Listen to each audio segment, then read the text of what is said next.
সাম্প্রতিক বাংলাদেশ পরিস্থিতি নিয়ে তবে কি সত্যি বিচলিত ভারত?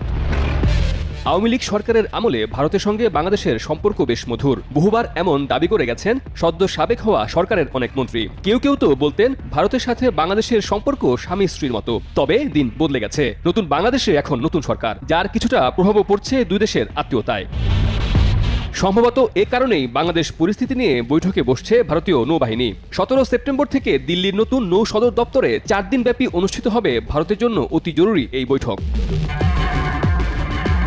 ভারতীয় বার্তা সংস্থা ANI জানিয়েছে, ক্রমবর্ধমান আঞ্চলিক অস্থিতিশীলতার মধ্যে ভারত এবং এর আশপাশের নিরাপত্তা পরিস্থিতি পর্যালোচনা করতে বৈঠকে বসছেন ভারতীয় নৌবাহিনীর শীর্ষ কমান্ডাররা।